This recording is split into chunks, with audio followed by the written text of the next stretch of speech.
So before I begin, I need to go ahead and put a disclaimer in front of another disclaimer in front of another disclaimer. Disclaimerception, yeah, I know. I needed to tell you guys that I haven't had my computer for the last 2 months. There's been a couple issues that's been going on. That's the reason why this is so late.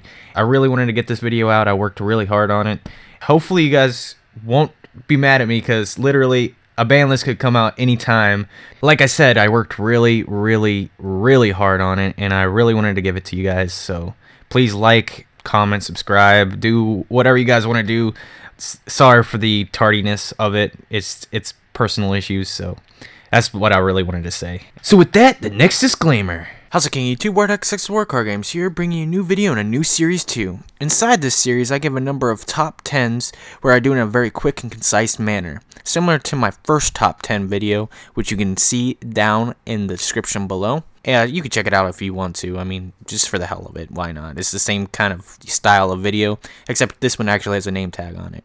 With explanations out of the way, let me take you to this one. Also, totally not a ripoff of the Yu-Gi-Oh hierarchy. This list is of course for the February 8th TCG adjusted list and is dedicated to the best tech cards for this particular format. With further ado, let's begin. Number 10, Time Space Trap Hole. Confusing flip-flopping name aside, Time Space's usefulness against the all-powerful pendulum mechanic is really understated. With its ability to spin back to the deck major threats like Dark Destroyer, any extra deck monster, and potentially all monsters your opponent has, it could be an easy game changer. Also, its easy accessibility through Trap Tricks Reflegia doesn't hurt. Even the Soul Charge-esque downside seems like a joke in a game where life points matter less and less. A very underrated gem. Number 9, Chicken Game. FTKs, OTKs aside, Chicken Game takes the place of the more skillful Upstart Goblin. Easy to play in conjunction with other draw cards, and the dreaded Chicken Race Pseudo Space combo comes to life.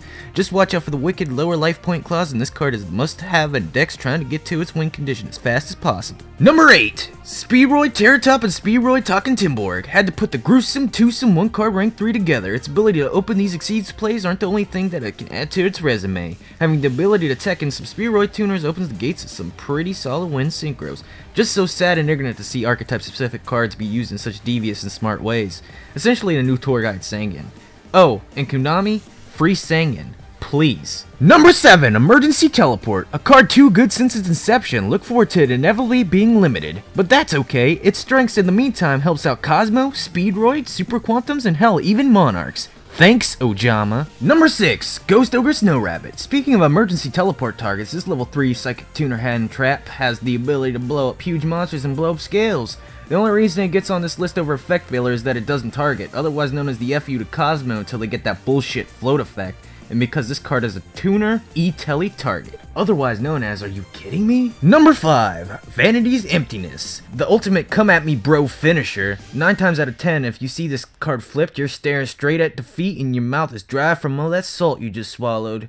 Great in any top deck this format. Number 4, Solemn Strike. Look forward to when this card gets warning on the ban list, because now that it's at 3 and a Guiding Aradne Mandy target, just get ready to drink some water after this card is flipped after your normal summon was stopped by warning. Number 3, Twin Twister. Meet the card that single-handedly made back row decks completely irrelevant. Great in any OTK decks for ensuring victory. Just make sure you have an extra card handy in your hand to discard, which is pretty easy to get nowadays. It also cracks scales and generally has become what Heavy Storm was when it was legal, all except a complete staple, hence why it's still on a top 10 tech card list. Maybe in a year it'll move up to staple status and be on the top 10 staple cards, but until then it's on this list, so. Number 2, Instant Fusion plus Norden. Everyone should have seen this coming, a staple in rank 4 spam decks. The Instant Fusion Norden play is so overused and overdone that it almost creates a fatigue, almost. Still a good tech and synchro decks, and this combo almost makes Soul Charge look bad in comparison.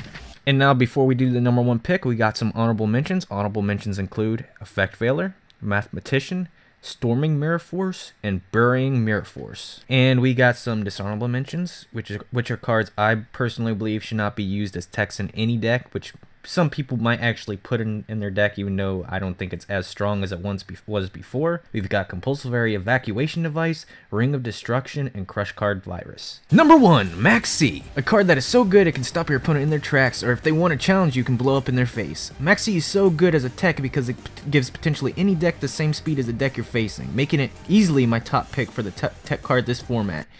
And that is all, guys. I hope you guys enjoyed the video. And if you guys have any more suggestions for top 10s, leave it down in the comments below. Please like, subscribe. You know, you don't have to, but you know, it's down there for a reason. And I had a lot of fun making this video. And this is Warhead XX signing out.